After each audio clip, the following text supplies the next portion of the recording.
I'm Kelly Duty, founder of Social School, and I'm here because we are fighting to save local business and continue to see entrepreneurs thrive in Calgary. Christy, why you're here today?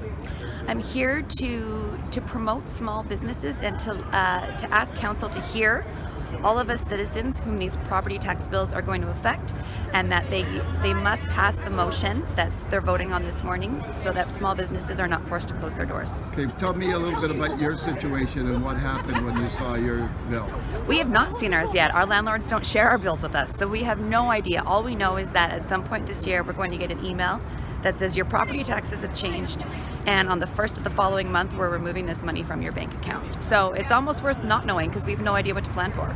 Are you worried of what's happening in the city with small business? I am. I'm gutted. Every day over the past week I've received an email or a message from someone who has had to shut their business in the last 6 months or will have to shut it in the next few months due to high property taxes. It's not fair. Entrepreneurs are the hardest working people I know. They put everything on the line. They should not be forced to close their business due to taxes. Yeah, we've been hearing a lot of frustration, a lot of anger, and council, by letting those tax bills go out, they've lit a fuse.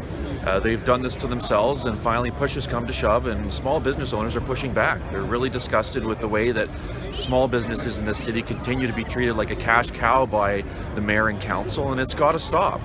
And finally, council's woken up. They're going to do something about the emergency, about the crisis, but they must do something about the longer term issue here, that the fundamental unfairness for small business in Calgary that pay 4 to 4.5 times more than residents based on the same assessed value of property. The system needs to be made a lot more fair for small business. There's no question about it.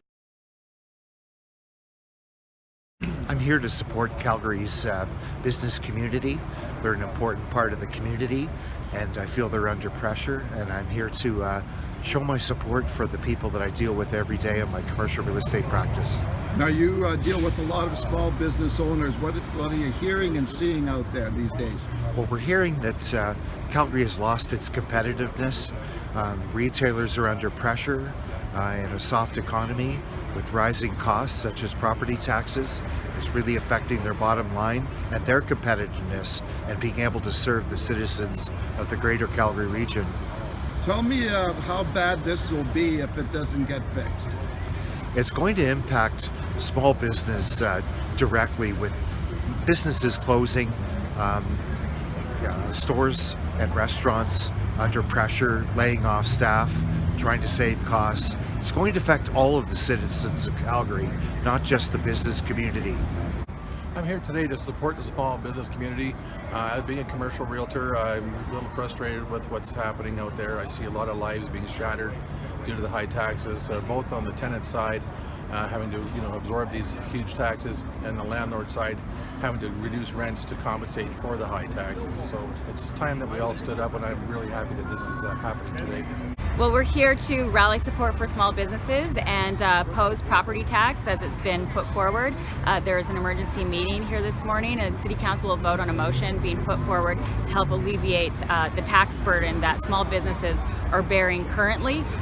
It's not a sustainable environment for small businesses to survive. Many businesses will shut their doors if this motion isn't passed today.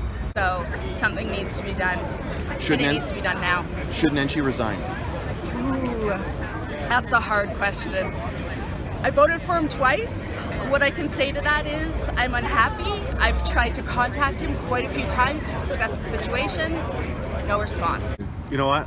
To be honest, I'm really happy to see this, because it's about time that the businesses come out and get a voice. I was in business 40 years of my life, and at the time I think there's some councillors that are on council that just didn't listen, didn't think it was a problem. These are people's lives, these are employees, this is major investments that entrepreneurs make. They leverage their houses, etc. The taxes are too high. When we proposed switching over the non-residential to residential, Councillor Gondek and Davison and I, we lost the vote. And people need to realize that it takes 8 on council to pass anything, and there's 15 of us. And they got to make sure their voices are heard.